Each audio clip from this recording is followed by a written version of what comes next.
Good afternoon and good morning to those of you that have joined us from overseas. Really excited about today's session. We're going to be looking at what the 2026 expectations or trends that we should look out for. I think, I don't know if all of you will agree, but 2025 has been an interesting year. We've still got a few weeks left, so who knows what may happen. I think we've seen all sorts of things from political changes, trade deals and rules, shifting government policies. And I think that's caused some uncertainty. And unfortunately, I think payroll has been affected with those as well. So payroll and HR, shall I say, have had to keep on top of it. So what will happen to 2026? So before we start, let's introduce today's presenters. Pedro, would you like to introduce yourself first? Yeah, thank you, Melanie. Hi, I'm Isidro Helder. I came on board with Globally earlier this year as the Chief Revenue Officer. I'm actually a lawyer from background, so very strange to have a lawyer in a payroll conversation. But around 15 years ago, I became commercial director for a outsourcing company, and that's where I got in touch with payroll. Very fascinated about the journey that we had, and learned a lot about payroll, doing a lot of international payroll deals. And I started my own company a couple of years ago, venture capital backed international expansion company. Then I exited, got a new company that I sold into Globally. So here I am as the Chief Revenue Officer and focusing a lot on the global payroll across all those countries where we have our solutions. And Rajesh, can you introduce yourself, please? Absolutely. Thanks, Melanie. Rajesh, I joined Globally just like Isidro earlier in the year. I'm the CTO at Globally. Prior to that, I spent some time in Dayforce running their global engineering organization across the world with all the product lines. And then prior to that, I've spent some time in this industry. So, the usual big name or big brands in this industry, such as SAP. I spent some time in SAP, Oracle, PeopleSoft, for those who, we were talking about older software earlier. And of course, I'm quite excited with Globally and what we're trying to achieve here. So looking forward to having this conversation. Well, I mean, you're doing some fantastic things at Globally, and at the end of today's session, we've got a demo next week with you guys. Yeah. So I'll just ensure that I put that slide up. So if anybody wants to join us next week, they can do that with the QR code. But you guys have got some really interesting experience. And Cedra, I love it that you're from a lawyer background, because I've met a few that have, should I say, fallen into the payroll industry. And I think that I think when you look at people that have been lawyers in the past and then they work in the payroll industry, it really does work, like the skill sets, and you can sort of tell as well that you have had some training. Yeah. You can really it's tell. All connected, I said, yeah, all the compliance and everything. Yeah. So, okay, so we'll just start off with the big picture. When you look back at sort of 2025, what stood out for you both, really, the biggest shift in payroll? Obviously, I started with a bit of doom and gloom, but was any of that sort of apparent to either of you?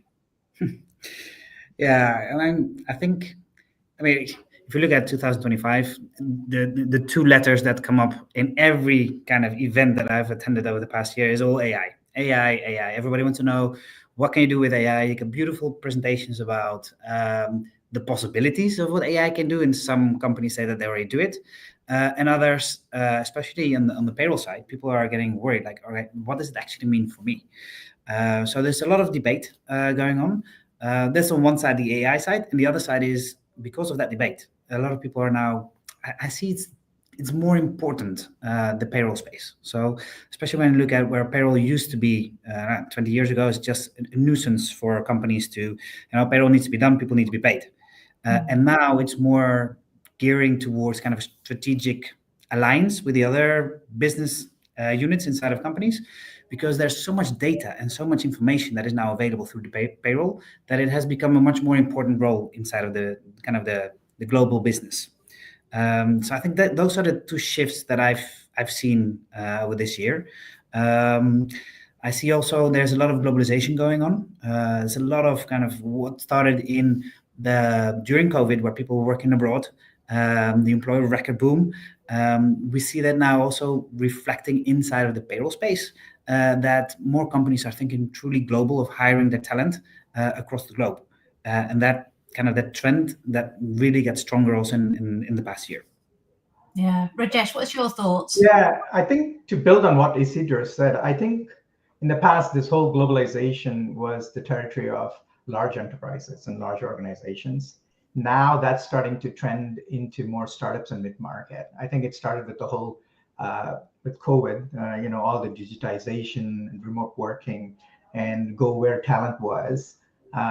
I think that even the smaller organizations have now started to adopt that model, which means that there is a pressure on the payroll and HR systems now to cater for even small to medium businesses in this space, which is our sweet spot. But it's kind of what large systems used to offer with complex HR functions now have to be simplified and offered to these kind of businesses as well. So that's an interesting trend, not just this year, but it has, it's led up to this year. The other things that I should be talking about AI all the time, but I'm going to refrain. I'll go into it more. But I think the other thing is that with this pressure means that if it's global payroll, then how do you pay these people globally? So there is this whole shift towards real-time payment, all the SEPAs and the FedNows and others that are coming up. So it's putting a different kind of pressure on all your payroll systems and payment infrastructure. So there is a big confluence between employment models, payments, and payrolls all coming together, which is starting to create an interesting space for us. And this is kind of what you keep focusing on the space, but I think this is actually a fantastic shift that's happening. Well, it's good to see that some people have joined us from all over the world. So if you do want to put it in your comment box where you've come from, it'd be great to see. And also if you have any questions, and also do you agree? Do you agree that the globalization, AI, they're the key topics for 2025? It would be really good to hear from you on that. And actually, I will say, with the the COVID times, I know we try not to talk about COVID, but actually had such a big impact. Yeah. I think with regards to software and globalization, I think people thought, okay, maybe it would just be one of those things, just a short-term thing. But you're right, it's carried on growing, hasn't it? Yeah, absolutely. I think you start to see now governments starting to force people back to work. This is a big topic here in Canada. It was the first thing I opened today in the newspaper.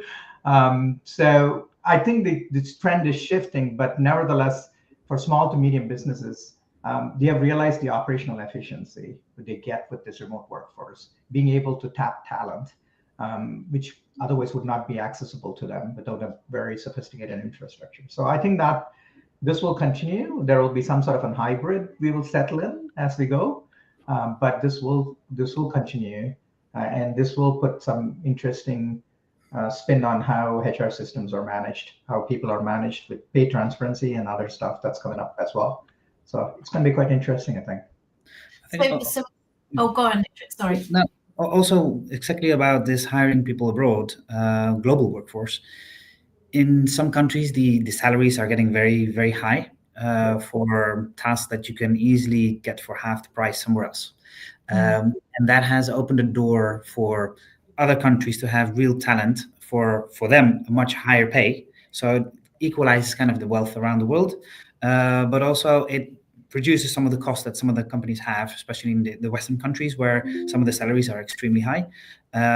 Gives them the opportunity to really, really have good talent, and they integrate it well through teams, through kind of the remote workforce, and then you have on the back end the way that they pay. So those are things that people couldn't do, let's say, 10 years ago, which really is happening now. And you're right, because it's really opened up the workforce, hasn't it? So if you're looking for engineers, but you can't find an engineer in a certain country, then, there is a pool of engineers in another country. So not only is it to do with cost, but it's also to do with skill set.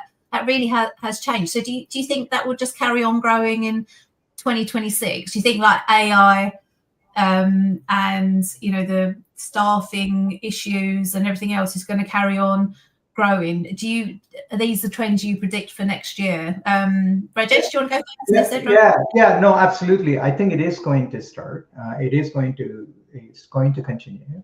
AI is starting to, it's starting to move a little bit away from a hype perspective into more and more embedded in technology. I think we saw this with the internet coming in 2000 for some of us who were in that trend when we started talking about how it's going to replace all the libraries and all the schools and all, and so on. So we are also going through the same sort of a cycle right now of initial adoption of this technology, the wow moment, and then the reality moment, as I call it. So we will progress more and more into reality. But I think the bigger trend for me is going back to the earlier point, is that if you have a remote workforce, if you have a global workforce, as a small to medium businesses, there is no way that you can operate with multiple vendors. You need unified platforms now. We internally, we always refer to this as a single glass pane to see their entire workforce, and we need to bring that type of technology up front. So the interesting trend, these trends will continue. Right? These trends will continue to only grow bigger and bigger as payment complexity starts to come in with instant payment and access to earned wages, which is another topic in itself that's brewing out there. We are living in an age of instant gratification. So, the earned wage, people need access to it. And so last few years, there have been big trends in calculating earned wages and trying to figure out rails to deploy this. And I'm a previous employer, I spent a lot of time figuring that one out. But now with all the RTP and instant payments and stuff like that, that's being more and more freely available and becoming the standards now. So these connections will start to emerge and this trend will carry on, I think. I don't know, Isidro, if you see it the same way. No, absolutely. No, totally. I think what definitely is going to change through AI, whether it's fully integrated with a lot of payroll companies or not, we're really building AI as the foundation of our company because we strongly believe in that evolution. I think where we will see also is kind of the changes for payments and data being readily available, because you used to have to wait until the end of the month and then you only get your data then. But now, because the data is updated so quickly, you can actually do those payroll processes and updates during the month. And that what happens is that people want to have access to it. So payments will have to follow. So it's not only getting paid at the end of the month, but you actually want to get paid during the month.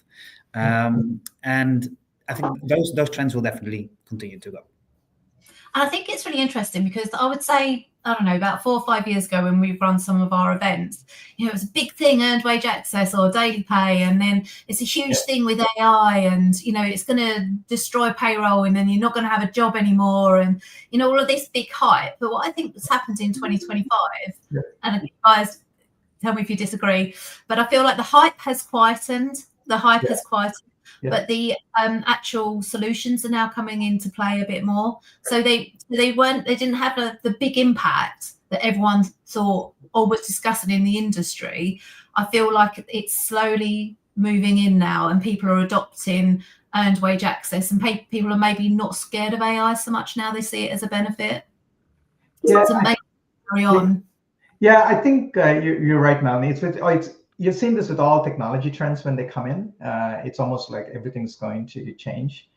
And there's this uncertainty that people, that leads us into our own dark areas. But I think the real reality of this here right now is that we are past that wow moment. At the end of the day, AI is a pattern matching engine. It's in steroids. But the reality of this is that, we built our entire platform based on AI. We work on 3 vectors. We work on compliance intelligence. We work on human intelligence. We work on payroll intelligence. These are like our 3 vectors based on which we have built our architecture. But at the end of the day, what that means is that it's providing the intelligence. It's providing the augmentation that's needed. It becomes more and more an augmenting tool. The only thing I really fear from this is the entry level, more simpler tasks can now be ascend to an agent model. We can produce agents to do those kind of tasks. But at the end of the day, in this arena of payroll and dealing with humans, there has to be a human in the loop kind of processes that are built. So there's always this, it's kind of like the air gap in the internet world. There's an air gap between what it brings out to how, what gets embedded into the technology. So we're a bit away from the autonomous side of things, but yeah, it's going to be the table stakes, as we call it here in this part of the world, as part of the game. Yeah, so Isidro, well, Rajesh, you mentioned compliance. Yes. So obviously, we've talked heavily in the first part of today really about technology, but I think over the last few years, regulations have changed tremendously, haven't they? What trends are you seeing already gaining momentum sort of within payroll and payments? Right. Maybe Isidro, you can start. You're on European side of house. as a lawyer back in the old days, compliance and legislation, I'm obviously that picks my eye, right? My interest. I think we had these massive change in GDPR in the past years. I think that kind of the dust has settled. Most of the payroll companies will have that fully integrated in the payroll processes. Also, companies have integrated that as much as possible. So that was a major shift, a major kind of burden. Now what we see is still that kind of data and data privacy is extremely important, especially when we use this AI, because who knows where the data is stored, right? So as, let's say, large companies, they have it all solid and all worked out through all their processes, but especially the scale-up companies, mid-sized companies, they don't have that kind of bandwidth to build something really solid. So they acquire technology and they still want to play around with AI. And that's where kind of, I think the data privacy and kind of an understanding where we'll go with that AI information goes. I think that's one of the trends. And then another part is the pay transparency and equality. And those are the things that still, I mean, for years, there has been a flow into that direction, but it has been so challenging to actually implement this equality of pay. And that is gender, background. I mean, I live in a world where I don't see that from my perspective, but it's so heavily integrated in so many companies.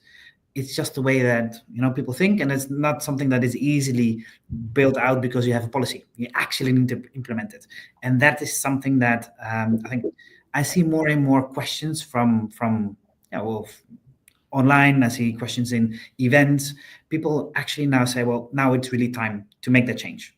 And that will have an impact. And a lot of the salaries have grown differently, and that will have to be corrected. How do you correct it? Do you decrease the salary? Is that legally possible? So there's a lot of things that are happening that I think for the next years will have to be implemented. It's not going to be from one day to another, but I do feel that there is a flow that it's generally accepted that we need to make that change, and that comes along with legislation. Yeah, I think it's bizarre as a woman. I feel it's bizarre that we're talking about pay transparency in 2025. However, it is an important conversation. But with the pay transparency that's due next year, what we're finding is that a lot of people aren't prepared for it. Like, especially in payroll. Payroll needs to have a seat at the table because you're going to be the guys that are going to be running the reports and providing the data. And I just don't see enough organisations ready. We've got 7 months before that goes live in June 2026. So, etc. You might have a lot of people asking globally to help them out on the data side. Panic. Yeah, well, yeah. One side is the data, and that's now more and more companies thinking about global, right? They used to think about country by country, and now you think about global, because these kind of policies and kind of processes need to be set up globally. Then one part is the payroll part, and the other part is the human part, right? People need to explain also why there are differences, or try to explain that there are differences, and that you're gonna put it all in the balance again. So it's a human, that's an HR, a real HR function that comes along. So payroll and HR will have to work very closely together this year to make it really happen. Yeah. And Rajesh, what are you seeing from your side of the world? Yeah, no, it's kind of build up on what Isidro and you've been talking about. There's, US started to do pay transparency last year, I think. with California and so on, and started to roll out. Now it's going into EU. So which means that the HR systems now need to hold a lot more clean data about people, job, pay, all the dimensions of this data. So that's an interesting thing in the from an application and technology point of view as we start to build this out. But I think there is another aspect to this as well that people, most of the HR and payroll systems till now have been built with more what is needed. Statutory reporting, just basic HR reporting, ability to look through your data. But really, especially payroll systems have been more focused on calculation and adoption of all these compliances and the effect of those compliances on the calculation. This year and going forward, I think we're going to get more and more interesting reporting needs. So these systems have to now combine this data and produce reporting, which allow you to satisfy some of these compliance and directives that you're getting, transparency directive you're getting. So I think what I'm coming down to is 2026 is shaping up to be more intelligence, reporting intelligence, and the types of reporting that's going to be needed are going to be more ad hoc in nature, not prescribed reporting as in the past, prescriptive reporting as in the past. So it's quite interesting. We have actually taken a very different approach to reporting, and we said we'll turn loose our AI engine on reporting, as long as we are able to contain it within the roles and permissions of what that person is able to see in terms of data. Our whole reporting, at least from a technology perspective, has been is that you won't be able to predict what kind of data that your customers want, but you can give them the tool that allows them to traverse through the entire data lake and produce the reports that they want. So I think that's what's going to be more important and practical coming up in 2026. And that's a really important comment that you've made, because I think, again, about 4 years ago, we ran a survey and we asked the payroll community, like, how long did it take for you to get reports? Yeah. So some of it was instant, some of it was a day. And then we had anything up to 2 or 3 weeks, obviously, where they might be using ICPs or whatever. And it would be amazing to run a survey next year or the year after to actually see the difference in how quickly people are now, because it's so important to have, COVID again, sorry, going back to COVID, that was a massive highlight, wasn't it, of how quickly we needed to get reports from payroll and HR data. Yeah, no, it is going to be. And the compliance changes for us as being a global platform vendor, going across multiple countries, the compliance requirements are different and the transparency requirements are different from country to country. The level of accessibility to data is different, like Isidro said, GDPR here, and then various evolving standards and data requirements. So I think to say one size fits all is probably not possible. What we could do, though, is give the tools and then make it intelligent so that it can actually, you can ask the question. This is where AI really shines. It's able to look at a pattern of data, bring you the pattern, match it, and then produce a result in a natural language that's consumable by everybody, right? So actually, my next question, really, let me just show you a comment, because I have to show. So Stuart has been on a few of our symposiums, and he's our pay transparency guy. So I've learned a lot from him. So he agrees we need payroll at the table when we're talking about pay transparency. So thanks, Stuart, for getting involved there. Yeah. But going back to AI, so what do you think we're actually going to see next year? Like, so instead of all the hype, what's practical? What's real? Because can I be honest with you? Maybe too honest. Yeah, sometimes I'm like that cynical, grumpy person. I'll be sitting on a panel, or I'll be sitting in the audience, and everyone will be like, "Yeah, AI, blah blah blah," and I'm like, "I haven't seen it. It's not going to happen." Like that whole hype.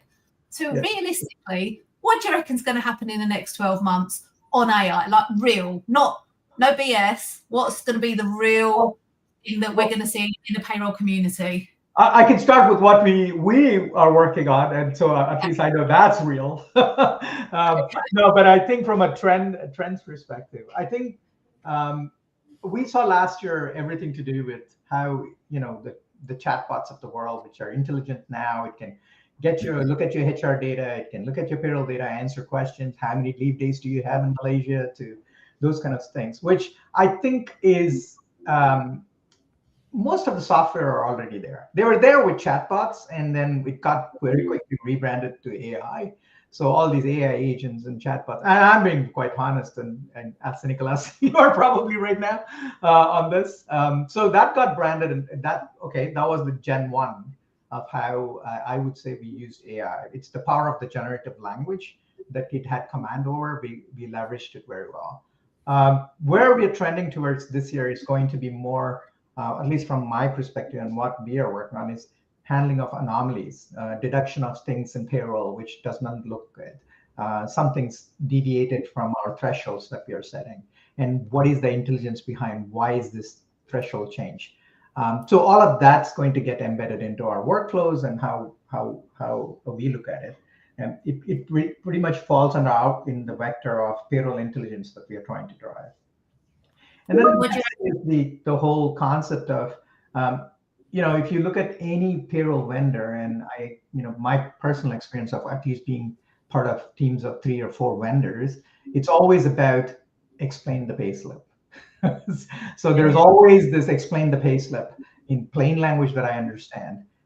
If I would challenge every vendor up there, but probably 30, I would almost go up to 60 to 70% of questions that come into the vendor are your payroll teams. When I say vendor here, your payroll teams is really about explaining the payslip. So I think this is where AI kind of plays a big part in how do you give it enough information and traceability in how you calculated these payslips, and how can you expose that in natural language so you can actually make this transparent to quote unquote humans in the chain.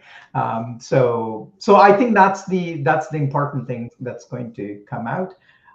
Like I said, there are a lot of companies, including us, who are working off this whole copilot notion or agent notion, where they're simplified tasks that we could have an agentic frameworks handle that in the background.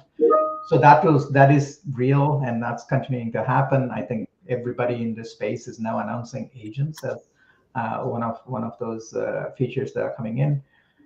What I'm not sure we are ready for yet, and the technology maturation is still not there. At the end of the day, we need to understand that AI is still fuzzy logic based. It's not based on static logic. So, which means that the result it produces could vary based on how you ask the question. So in simple terms, so fully autonomous or unsupervised payrolls, replacing domain experts, all that stuff is a bit far-fetched in my view at this point in time.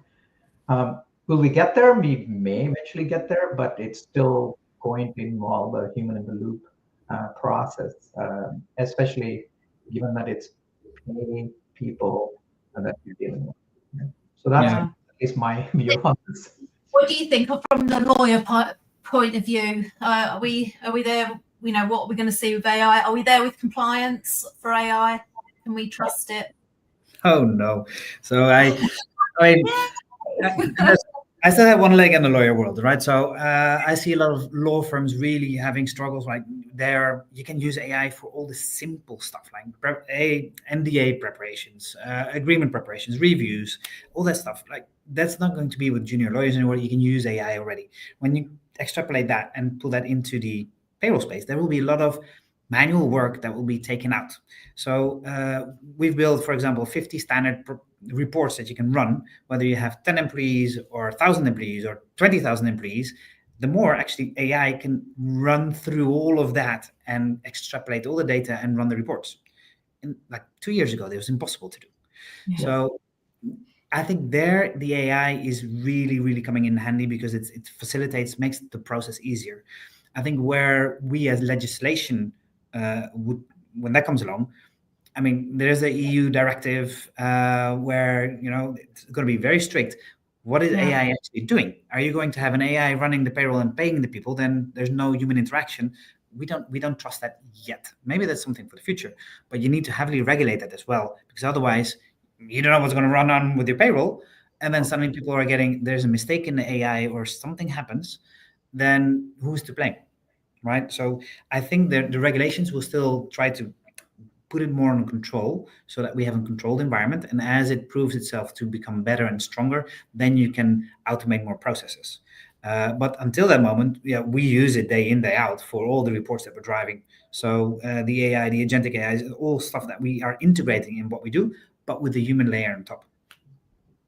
And it's interesting because I got really excited when everyone else was excited about AI, and I asked somebody to build an AI bot for us, and unfortunately, people have heard this story so many times. But his name was Bob, and he got sacked because he was terrible. However, I've got it was really bad, but it was a really good.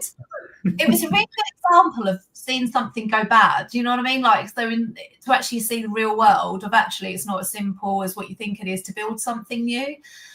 So we have got a new bot, and I would say it's like a glorified library assistant. And it's weird because it's got personality. I just never expected the AI to actually have a personality. So I'll demo that, in the future. But we've talked a lot about data and technology. Yeah.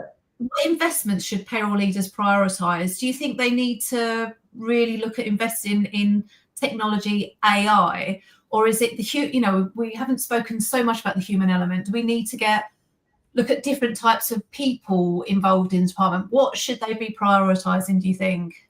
If I can jump in, I think you have to look at it as like augmentation technologies for our payroll teams, which means you need people who are willing to change and people willing to adopt these technologies. When I went to university, I was told I cannot use calculator. I had to use logbooks to calculate, right? So you come out of the university, you're the only one probably will carry a logbook to calculate. Yeah. But are you faster? Probably not. And are you going to get, you will never be successful and have the same pace as somebody else using a calculator. So the point that I'm trying to make is that look at it as another technology that's in your tool bag. And as payrolls professionals and people using payroll systems, it's basically an augmentation technology, and it gets more and more sophisticated as augmentation, any augmented technology does, and purpose built as we start to build large language models, which is specific to your data, specific to your domain. It will be more and more sophisticated. But at the end of the day, which should be treated as an augmentation technology, and you need to look for people who are willing to go down this path. And I think that's going to be the key. Good point. Yeah, you need people that aren't going to say no. They're going to go, give it to me. Let's find out what we can do. Cedra, what do you think? Yeah, it's like, remember when maybe I'm getting old. We used to work with faxes, right? You send a fax. When you have a payment that goes to the bank, goes through the fax and all that stuff. Then you get email. Wow, what's going to happen? My secretary is going to be out of a job. All that stuff. Well, that didn't happen. Like, we just get a bigger volume, right? You can do much more now with emails. It went so, I'd say, people are always afraid of change. I mean, I used to be afraid of change because what's going to happen to us, and is life still going to be the same? But as you consider that this actually facilitates, then people will take that on board. And then you will see that the payroll, when you do, and I've done a lot of payroll projects for companies that do multiple countries, and they have local vendors everywhere, and they all have their own payroll system. Imagine how much time they spend on getting reports and harmonizing it and doing an upload. Now we have a platform. There's other people have also another platform. You have it all globally. You can consolidate it through the platform. They have so much more time. They can run. They need less people to run the same amount of work, and it's much more automated. And also you can do higher headcounts while you don't need all the additional integrations, because you can just run it from those reports. And that's where AI helps out. Once people really understand it and understand how to use that and utilize it, it will make their life easier. The other people that don't have that vision, they will come into the position at some point where they will say, well, we have 10 of you and one of them. What are we going to do, right? So I think it will be a shift of people understanding how to use it. And then, getting a bit more value, add more value. What we said before, right? Payroll used to be just running payroll. Now payroll can actually add more value to the business and explain how that works together with HR in the room with the employees. So it's going to be a little bit of a shift. I think it's, I can see why people are apprehensive, but it is also an exciting time. We're all learning new skills. I know I certainly am, and I can imagine from a payroll person's perspective, it is all learning new skills and actually just thinking, do you know what, we've got to embrace it. Let's move forward and see how we can. So we have one client or member who allows her team an hour a week just to learn something new. You know how busy payroll is. Yeah. I think that's so important, isn't it? Just have 1 hour a week and learn something new. And I think if we could all start trying to embrace that, I think it also move the payroll industry forward as well. So we're coming towards sort of a bit of an actually, I've really enjoyed today's conversation. I feel like it's a bit of a geek off, hasn't it? We've all been really with it, so it's been fantastic. So I think I know the answer to this, but anyway, I will ask you. Looking ahead, what excites you both the most about where payroll is heading in 2026 and beyond? Cedro, do you want to start? Yeah. 2026 and beyond. I think the part of and beyond is going to be really, really exciting. I think what happened this year was a lot of talking about AI. A lot of people also asking, what does it actually mean for us? Is it real? Does it really work? And all that stuff. I think now in 2026, you see a couple of also global payroll providers that actually have implemented it and that they make those lives easier for payroll people, payroll organizations, let's say. So the technology, I think, even if you don't implement like the full agentic AI, but different elements, that will already help. So I think the technology will be a really good facilitator, especially for whenever companies are doing international payroll, to understand local modalities. Let's say where you used to work with a bit more expensive payroll vendors because they have the local knowledge and they have offices all over the world, you can now work with more integrated solutions where you can do it, let's say, from even you don't have to be a let's say 50,000 employee company and have a very big payroll team to run a payroll. You can do it much easier. You can do it with a scale up that just wants to hire 1 or 2 or 3 people abroad. Everything will be more accessible for the people. So I think what I see for 2026 will be kind of local going global. And that's also the vision that I had in my previous companies. I really want to make sure that, the local people have the possibility to be part of something global, but also that the companies are able to tap into local talent around the world. And that's something that I see happening because the payroll process will become more regulated. But if you work with the right partner, it becomes accessible for everyone. And I think that's where I get very enthusiastic. Rajesh? Yeah. To build on what Isidro said, at globally at least, we are trying to build a global payroll infrastructure which is intelligent. Payroll of the past was always about back-end function of getting the payout and paying people accurately.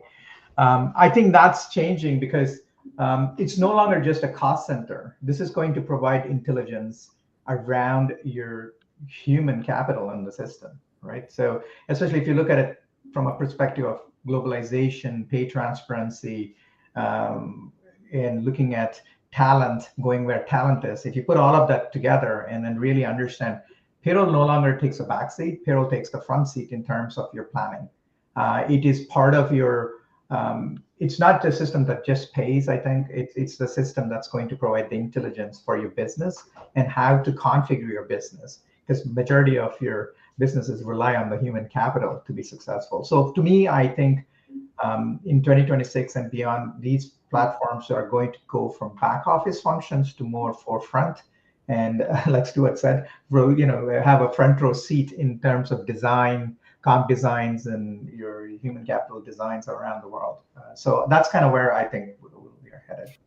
And I think I'm just going to put on this slide just to people, if you guys, if as I mentioned earlier, we have a demo with globally, just so you can we've got a series of 3, so this is the first one. But if you want to join, if the QR code, I did test the QR code, so it should work. But if by any chance it doesn't work, the webinar is actually on our website. But also feel free to DM me, and I can send you the link. But I think it's a really interesting, conversation we've had, and actually to see what you guys are achieving with globally. So it'd be really interesting. And I think one of the things that we haven't really spoken about is sort of like the employee experience, and everything we have spoken to, the end result is a good employee experience, isn't it? Yeah. No, employee experience is going to be part of it, because as soon as you say payroll transparency, who wants this information, and at the employee level.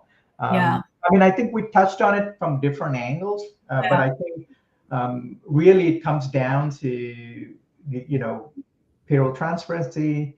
An employee feels good when they are treated fairly, and a lot of these systems and the initiatives that we are talking about basically boils down to employee experience and how they're able to access that information. So I think employee experience is part and parcel of these conversations, and I don't think we can do without it. But to your point, Melanie, I think that's an important aspect of it as well.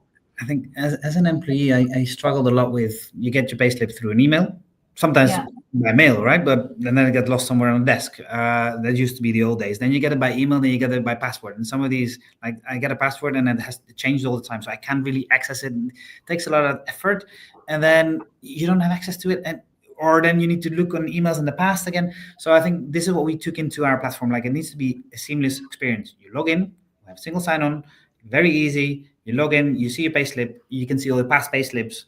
It needs to be very accessible for employees, and that's also a demand that we see in the market. There was more now than it was 10 years ago.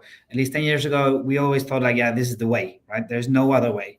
But now with technology facilitating this, that means that they have access to their payslips, but also to their HR, and that all will be kind of a self-service. And that's the way that we have to go forward, and that's what the employees demand, and rightfully so. So I think that's something that will also, for other companies, will also be a very important part. Like, we have integrated this now, other companies will follow and will do the same.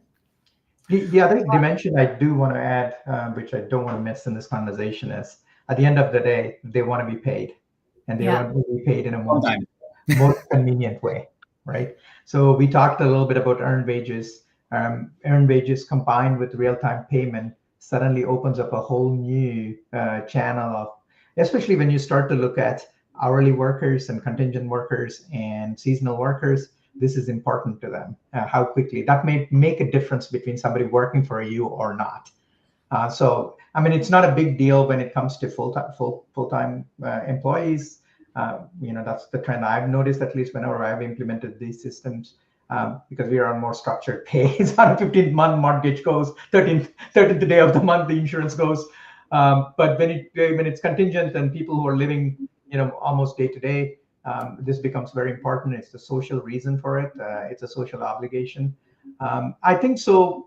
With earned wages calculation becoming pretty much the backbone of how you do payroll, RTP and real-time payments becoming backbone of how you do. Sending it to the payment mechanisms, either a wallet or, we are talking countries where the currency fluctuates. So we need to go to a stable coin or things like that, which we do from a globally perspective. Those are all going to be the employee experience. That's part of the aspect of it, which we didn't talk about, but it's going to become very important as we start to go forward. Well, I reckon we could do a whole session on just that, on that side. Maybe we'll speak to Rick for next year and get that in. But I think we come to an end today. So if anybody wants to get in contact with you, are you happy for them to message? Absolutely. You're on LinkedIn, the easiest way to find us in the world. That's the other side. Well, Cedro and Rajesh, thank you all the way from Canada. Cedro from Barcelona. We have a truly global presenters and audience today. But thank you so much for your time. Have a fantastic Christmas and New Year, and then I hope to catch up with you all next year. Absolutely. Thanks for the opportunity. Thank you, Melanie. Take care. Cheers. Bye. Bye.